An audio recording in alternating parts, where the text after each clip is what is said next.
Think of the decorations on a birthday cake. They enhance the birthday cake, but they don't necessarily make the interior taste of the cake any better. So when we consider valuing landscaping, we have to look at the big picture. The focus generally with most real estate is on the house and on the improvements inside the house. Not saying that landscaping doesn't add tremendous value to some homes. So Howard mentioned birthday cake, and that's all I want right now. What's your favorite flavor? Cannoli, cream, and chocolate. Oh.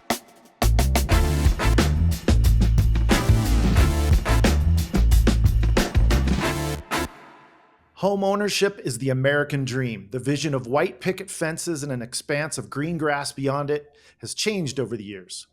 In real estate, we like to refer to that as part of the curb appeal of a property. We envision whether the kitchen sink is positioned to allow for the view of the yard, even before considering the fixtures and finishes inside the home. My own memories of growing up in suburban Colorado in the 80s involved the sound of lawnmowers throughout the neighborhood and the neighbors planting decorative bushes and flowers throughout their yard. The intrinsic value of the landscaping of our homes seems as important to us as the actual value of the structure itself. Yet how these spaces serve us, what they look like, and what they're made of have evolved tremendously. Climate change has pushed homeowners to rethink grass in favor of artificial turf or native plants, something I'm seeing in my own residential practice nearly every day. Outdoor spaces are hardscaped for more alfresco living, dining, cooking, entertaining, play, and recreation. So what are homeowners spending on landscaping these days, and what value does it actually bring to the home, if any? We have the two perfect guests today to answer those two very important questions. Thank you for joining us today for another episode of Face Value from the Appraisal Institute. I am Warren Boizot. And I'm Tonia Vailas, and today we're talking landscape architecture. We're joined by Kevin Winkleman of Designs by Sundown to talk about tips and trends in landscaping, and Howard Morris, SRA, to discuss the value of landscape architecture brings to a property. Let's start with some quick introductions. Howard Morris, SRA, is the Managing Director of Residential Appraisal Services for Rogers & Taylor. He's a certified residential appraiser and licensed real estate agent in New York. For over 20 years, he's appraised residential properties for residential wholesale lending purposes, tax court proceedings, bankruptcy cases, and has served as an expert witness on behalf of the lending institutions regarding bankruptcy and testimony cases. His expertise in real estate has been called on by the press, and he has lectured on topics of real estate appraising. Welcome, Howard. Thank you. We are pleased to be joined by Kevin Winkleman, a national award-winning landscape architect with over 20 years experience in landscape architecture and planning, with projects ranging in type and scale that include multi-million-dollar private estates, luxury resorts, upscale communities, leisure and entertainment, retail centers, and corporate campuses. Kevin is a professional landscape architect, PLA, with the Council of Landscape Architectural Registration Board, the CLARB. He earned his Bachelor of Landscape Architecture from Mississippi State University. His projects have been featured in local and national magazines such as Colorado Home and Lifestyle, Modern in Denver, Lux Interiors and Design, and Architectural Digest. His awards include multiple ALCC awards, the Grand Award of Excellence from the National Association of Landscape Professionals, and most recently, he's won the prestigious Newman Award for Best Landscape Architecture. And Kevin's probably most important award or title would be my brother-in-law. Yes, that's right, Tonia. No nepotism going on here, right? That's right.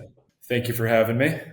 Thank you both for joining us. So Kevin, why don't you tell us what the cost range for various types of projects that you do? We have a large range of clients that we work with, and on an average, our projects range anywhere from $50,000 to well over $1 million on the construction side of the project. Will you take on smaller jobs though, Kevin, or do you kind of have a floor to what you'll do? We will take on smaller projects. We have what we call an enhancement team here at Designs by Sundown, and they will take on the projects that are less than $50,000.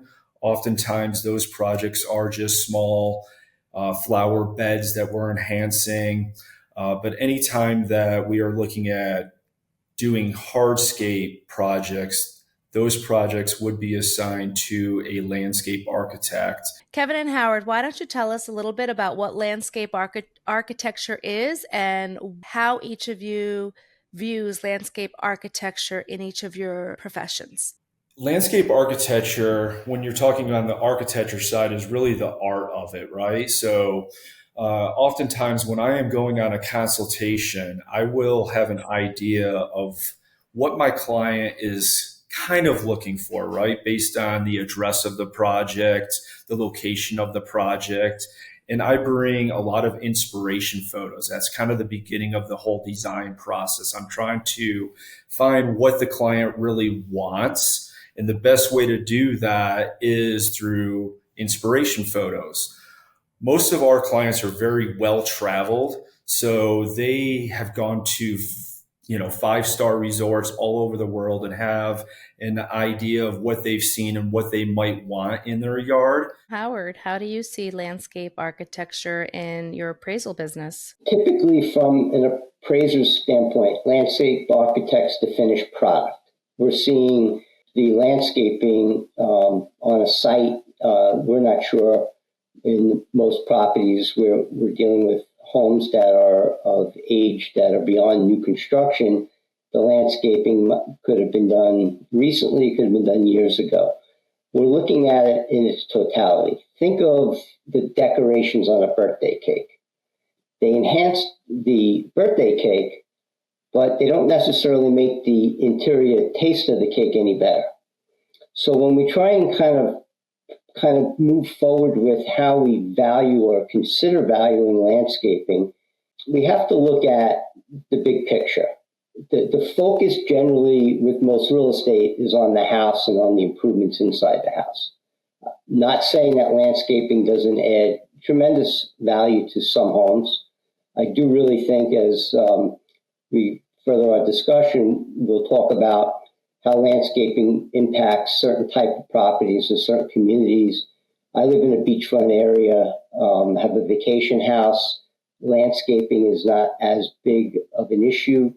People tend not to spend as much money on homes that are susceptible to salt water, sea spray, even being able to just even grow grass in certain areas. So it really varies. And I think what we'll find out, even with talking to Kevin and inside a project, I generally see the value driver of landscaping once we get to a point where we're dealing with big projects, homes that are substantial in value and also homes that have much more area to landscape.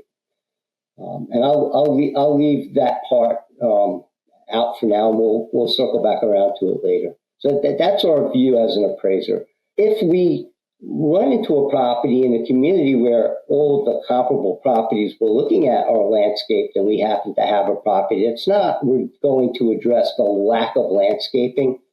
And vice versa. If we have a house that's superior landscape, we'll have to look at how to provide the reader with some color as to why we're making an adjustment for what they've done with the property up to that point in its landscaping and hardscape, as has been mentioned. So Howard mentioned birthday cake, and that's all I want right now. What's your favorite flavor? Cannoli cream and chocolate.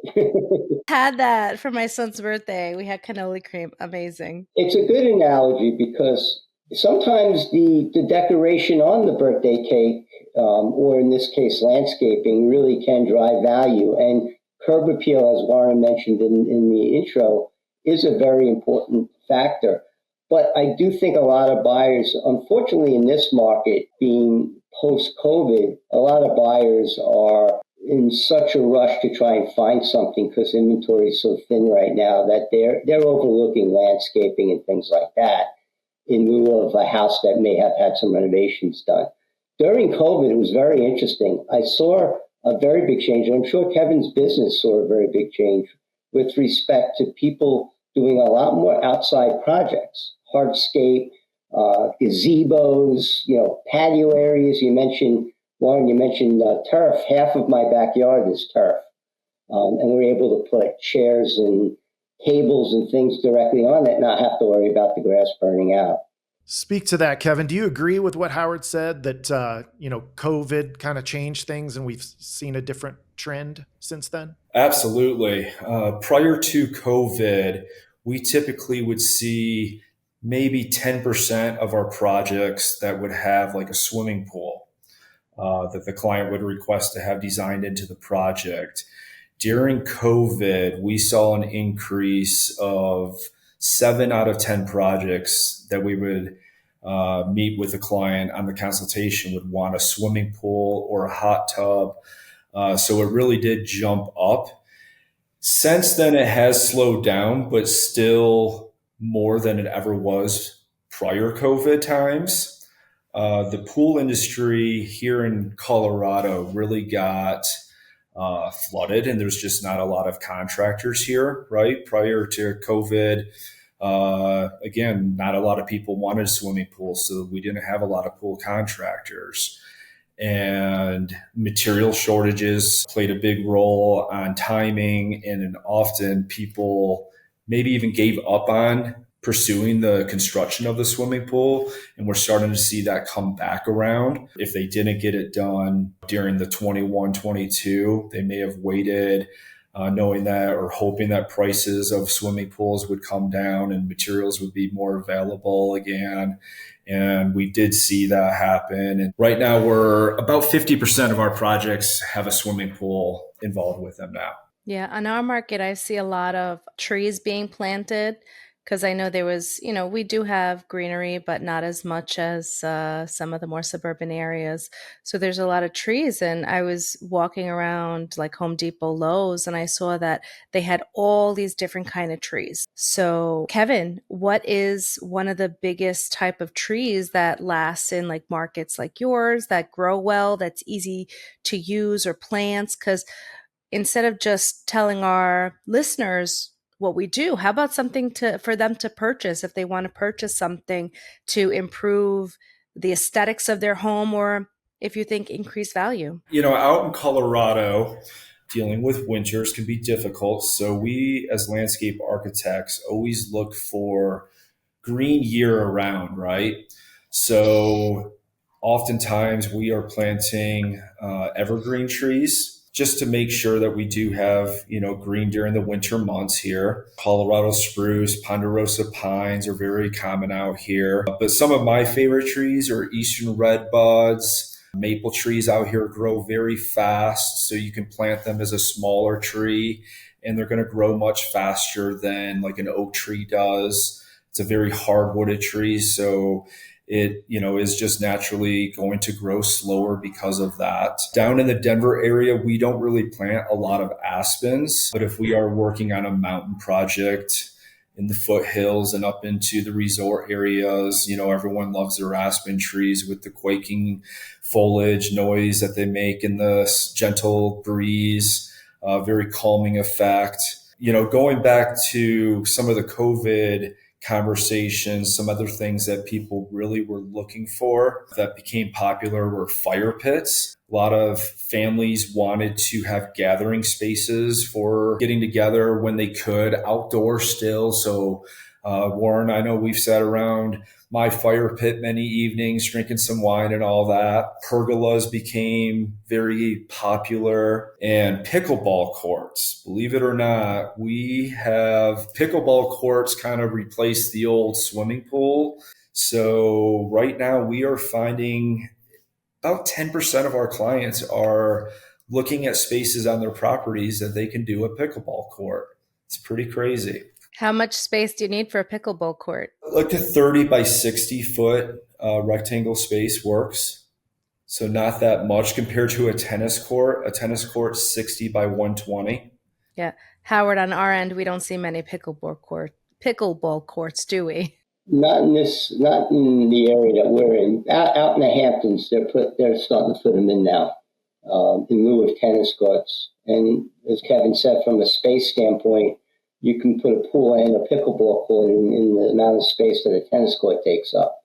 So people are doing that. And they're using like a sports court material and putting a basketball net on the other end. And another thing that I've seen, Kevin, I'm sure you have, a lot of outdoor kitchen areas, grills or full-size kitchens with refrigeration, ice machines, ice makers, obviously running water. That was a big add-on, and it's still very popular.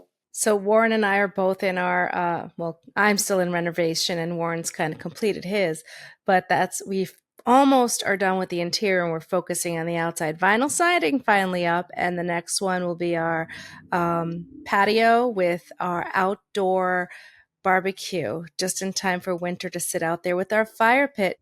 So getting into the crux of what we wanted to talk about today is, does this amazing, extensive, and custom landscaping add any value? Kevin, I'm sure you get asked this question all the time. I'm curious as to a client of yours that just spends $100,000. They surely ask you, okay, now how much does this add in value? What is your answer? Well, that's interesting. I think it really depends on what it is that they're looking at, right? So we talked about outdoor kitchen spaces. I do think that has a high return on the investment. I think things like fire pits also do, patio spaces, gathering spaces do. Swimming pools, honestly, can have a reverse effect. There are a lot of people out there that do not want swimming pools for different reasons. Maybe they have very young kids and feel like it's a safety thing. Maybe they are an older couple that just really doesn't want to have the maintenance side of things, right? Because pools do have a lot of maintenance. So I do educate my clients and let them know that you might not see the full return on investment on certain landscape elements. Swimming pools are expensive in Colorado. We have very expansive clay soils here. Sometimes pools have to be set on caissons, and it can get very expensive to build a pool here. And the new ownership may not see that, right? It's all underground, so they don't really know how much that swimming pool cost to construct, and they might see a different value on purchasing the house of what that pool brings value-wise compared to what the previous homeowner that's selling the house actually spent on it. Howard, I'm going to role play with you here a little bit to help you answer this question. I am the homeowner. You're my appraiser who's showed up to my house. Howard, I'm so glad you showed up today. I'm so anxious for you to do this appraisal for me because I just got this landscaping project done. I spent $100,000 more than my neighbor who only spent $20,000. So for sure, my appraisal is going to come in $80,000 more than my neighbor, right? Cost doesn't equal value. The problem with landscaping, and I think Kevin hit on the points where we can and we usually do give. There you go. Cost does not equal value. By the way, that's true for a lot of projects, not just landscaping. But pool, depending on where the pools are, definitely in market areas where I'm out in the Hamptons, they're getting every dollar back and then some. Because the length and timing to get a pool put in out there can take a long time. What's the cost to bury it? Because I'd rather have a backyard than have a yard that basically is taken up by the pool.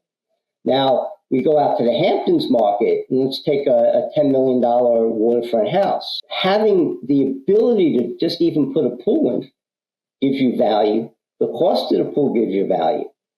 Then where you can put the pool adds value, whether it's on the ocean side, say, versus on the front side of the house. All of these variables can dramatically change the value of a pool. I've had brokers tell me that they think oceanside pools on oceanfront properties could have values from a buyer standpoint of upwards of $500,000. Now, I can tell you I have never made an adjustment for a pool on an appraisal for $500,000. But I've done pools that have cost $500,000 on properties. Outdoor pools. I've done indoor pools that cost even more than that. Now, Howard, you mentioned hot tubs. Hot tubs that are not permanently affixed to a deck or something, we don't even give value to, because they arguably can be taken by the owner. If they're built into a deck, they'll add value. Now, hot tubs, again, they've become a very expensive item due to COVID. And some hot tubs could be $15,000, $20,000. But we're lucky because most of the properties that we appraise are basic or typical for the area, and we don't have to worry about it. It's the one-offs that become the problem, and those are the owners that ask the question, hey, I'm thinking about, putting $100,000 worth of landscaping in. Am I going to get my money back? And the answer, unfortunately, is usually no on those type of projects. I agree, Howard. And I always have this conversation with my homeowners in kind of this way. I honestly feel that someone like Kevin is an artist. I think that there's no difference of what Kevin does than a painting on the wall or a statue. I mean, he's doing something creatively that others just can't. You can't learn. Sure, he went to school and had to get a certain degree and things like that, but there's a definite artistic part to that. If I am somebody that hires Kevin to and commission Kevin to do my backyard, and I said, well, I love koi fish, I want my koi fish over here, and then I'm really into having a Zen garden over here, to expect then that the $100,000 that may cost me, that the person that I sell the home to would enjoy the same things that I want, and enjoy the intrinsic value of that same painting or statue or backyard that Kevin has created. It's impossible to say that would get dollar for dollar cost to equal value. And I do a little shorter version of that to homeowners, and it usually works to explain it, but it's a landscaping is such a personal thing that I agree with you, Howard. It's probably the toughest adjustment on an appraisal. Now, does older landscaping have higher value than newer landscaping on a homeowner? Does that create a difference if there's newer planted trees or shrubbery and plants compared to things that are more mature? I walked around a property the other day, and the owner was pointing out, 150-year-old specimen trees that were planted out in Southampton back when they settled. I'm not an arborist, and I tell them that. I can't put value on, that type of tree, and individually they could come up with a value and say that tree's worth a couple of $100,000, but to who?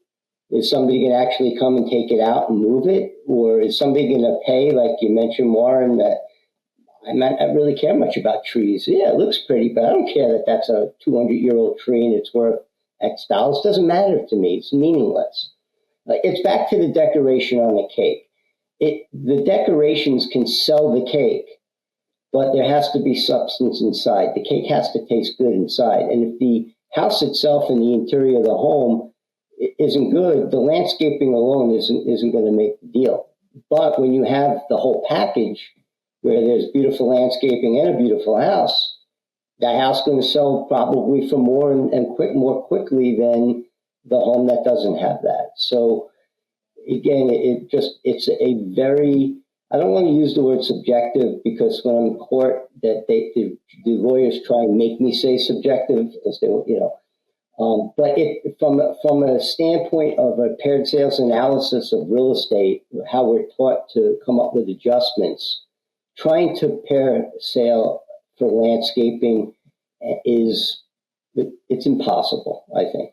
And Kevin, the same thing for you. If you have a client who requests older trees and plants to be incorporated into the landscape design, is that a more expensive project for you? It definitely is. If we start looking at bringing in a spade truck so we can move, let's say, 25, 30 foot tall spruce trees, 8-inch caliper, shade trees, that is a very expensive process to do.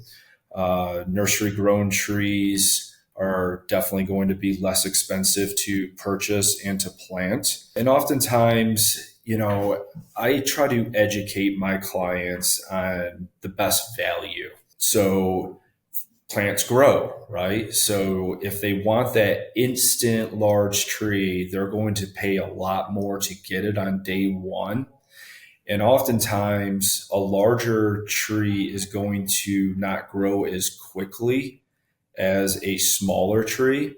So, for example, I was meeting with a client. We were at the nursery and we were looking at a 5-inch caliper maple tree versus a 2-inch. So, a 5-inch caliper tree is measured from one side to the other side, not the diameter of the trunk of the tree. When I was talking to my client, I was explaining that when that 5-inch caliper tree becomes a 7-inch caliper tree, that 2-inch tree, chances are, caught up at the same time as that larger tree, because the root system for the larger tree that we are planting was so disturbed to get it out of the ground into a nursery that the root system is just kind of on a pause, if you will, where a smaller tree is very active down below. So it really wants to take off. And through that process, it's just going to grow faster and catch up to the larger tree quicker. But often, our clients do want instant large shade trees and large screening trees on their property. So we will go over all of the pros and the cons and the values of all of that. And, we might make suggestions of having like a large screen tree in this location because they want to really block this particular view out. But over here, we can save some money and plant smaller trees that we may not be screening anything. So it's really just educating the clients on all landscape aspects of like, where do they find the value? That's really the main question that I am always asking my clients is like, where do you see value on your property? And where do you want value on your property? So, Kevin, I got an email here from our face value listeners who says, I must ask Kevin the problem with Russian sage. Well, there's pros and cons to Russian sage. Very beautiful plant, right? I mean, just excellent color from July until the fall. Beautiful purple flowers all over it. Attracts butterflies, attracts bees. The con to that plant and other plants is that it's what we call invasive. So if you plant one, it's going to spread within your garden. So you have to be very careful with that particular plant on where you plant it and just making sure that, your client understands of what that plant might do. It will spread. Warren, you hate that plant. I believe that in my front yard, I was warned that I probably shouldn't put a few Russian sage, and I didn't listen to the expert, and it took over my yard and my neighbor's yard. So I know exactly what Kevin is talking about. Good question, whatever listener sent that in. Very good. Very good job.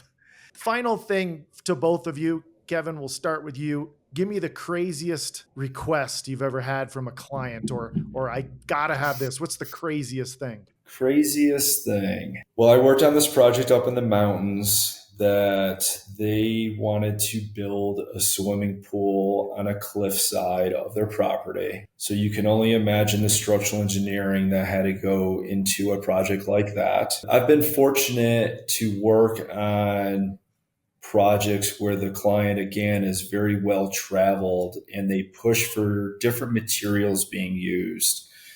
So, they'll go and visit, let's say, France and come back with this beautiful French limestone that they saw, and they are really pushing us to use it in Colorado where we have extreme temperature differences. Colorado has the most freeze thaw ratio than any other state, or Denver does, than any other city in the United States. And Howard, doesn't need to be the craziest or doesn't need to mean the most value or anything like that, but just the coolest thing you've ever seen at a house up in the Hamptons or something like that with regard to landscape. I do so much high-end property out there that basic projects that, are pretty much that, $1 million landscape, budget out in the Hamptons is a basic, landscape package, unfortunately, including hardscape and stuff. But I did a house a couple of months back. I will tell you that the landscape budget was roughly $12 million, which included all the hardscape. But when we talked about Tonia mentioning mature trees, they brought in about 50 to 60 very mature, very, very expensive trees. And then on top of that, the amount of patio area, grass area, pool house, pickleball court, tennis court, basketball courts. This house had it all. How large was the site? It was a 5-acre site, and it was almost landscaped every acre. Every inch was just about landscaped, right up to the privet hedges that surrounded the entire 5 acres of property. I don't even know what just the cost of mature privet hedges would cost, but it was built into that $12 million. I wanted to throw in one quick last anecdote that didn't happen on appraisal, but this is my best buddy from high school. He was wanting to put in a sport court. And of course he calls me and he says, well, what is that going to do for the value? And now he lives in a tract home neighborhood in the suburbs that, it was taking up pretty much his entire backyard. It's a half court basketball court. And his wife was not too happy about this. So he wanted to get me on the phone, on speakerphone, to tell his wife that, this is going to increase the value so much. And I was like, well, no, not really. But the way he went into it is he had 2 young daughters at the time. They were like, gosh, they had to have been 8 and 2 or something like that. And he said, well, if I get one of them to get a basketball scholarship, would that make the investment worth it? And I said, well, yeah, sure. But if you're turning around to sell your house, it's not going to happen. You're not going to get that 50 grand or whatever you spent. And yes, fast forward 12 years, his oldest daughter did get a college basketball scholarship. So that's just an interesting way of looking at potentially the return on investment for some crazy thing in as far as landscaping goes. So I just wanted to throw that out there. Well, I'd like to say thank you to our guests, Howard and Kevin, for joining us today.